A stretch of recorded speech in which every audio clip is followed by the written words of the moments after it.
Have you found yourself burdened with conflicting feelings? Uncertain if you want to date Jim, your handsome captain who can't keep his shirt together? Or maybe Nyota, the smoking hot communications officer with a beautiful singing voice? Well, why choose? You could try polyamory. Would that not be offensive to human ideals of fidelity in romantic relationships? Nope. Well, not necessarily. A properly formed polycluster should be satisfying for everyone involved. I see. Please explain this polycluster. I'm so glad you asked. Let's look at an example, shall we? Polyamorous relationships involve 3 or more people connected directly or indirectly by romantic relationships. Let's say these 3 folks comprise a simple polyamorous cluster. If person A is dating person B and also dating person C, then A and B are considered paramours, as are A and C. Paramours are directly romantically involved. In this case, person B and person C would be called metamours. Metamours aren't dating each other, but are dating the same person, so they are indirectly romantically linked. Metamours can be connected in many ways. It is common for metamours to be casual or even close friends, interacting independently of their paramour. This closeness may express itself as a secondary sexual relationship, in which B and C are physically involved while maintaining a platonic relationship. In some instances, metamours interact very little and are content to simply be aware of each other's existence.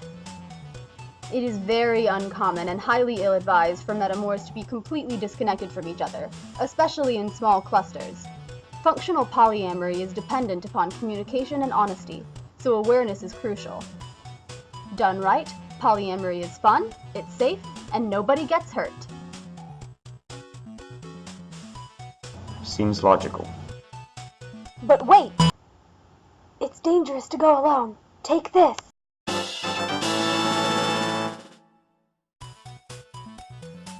This handy guide will help you decide how to set up your potential polyamorous relationship. We interviewed real polyclusters to determine popular structures in functional polyamory, so you don't find yourself adrift in the vast expanse of romantic possibility. We start with variations on the basic 3 cluster. Nothing too complicated here. But what if you notice your captain eyeing his pretty yeoman Janice? Well, don't you worry. We've got networks to include her too. We have models for 4 clusters, 5 clusters, and more clusters if you're feeling particularly romantic. Be sure not to drop into impulse power too quickly.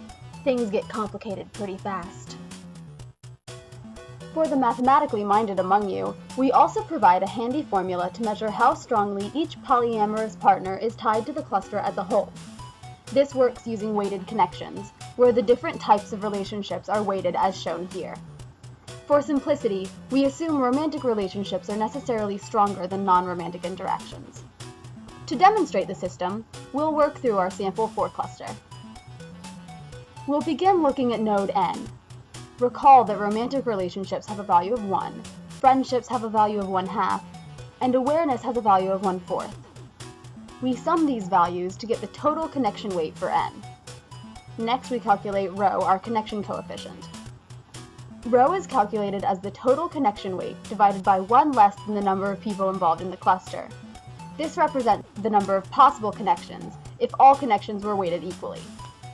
Our resulting connection coefficient for node N is 0.583. We can perform this same calculation for all nodes in the cluster. Once we have these values, we can then calculate the connection coefficient for the cluster as a whole. This is represented by rho bar, which is calculated as the sum of all nodes' connection coefficients, divided by the number of people in the cluster.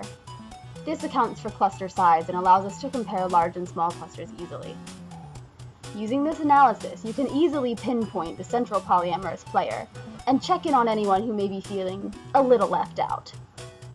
Disclaimer. Please consult all paramours before attempting to increase the size or alter the state of your polycluster. Polyamorous publishing is not responsible for any injury derived from angry significant others, pon-farr, or ill-planned attempts at threesomes or moresomes. Consult your chief medical officer before initiating interspecies sexual relations. Fascinating. I shall discuss this matter further with the captain.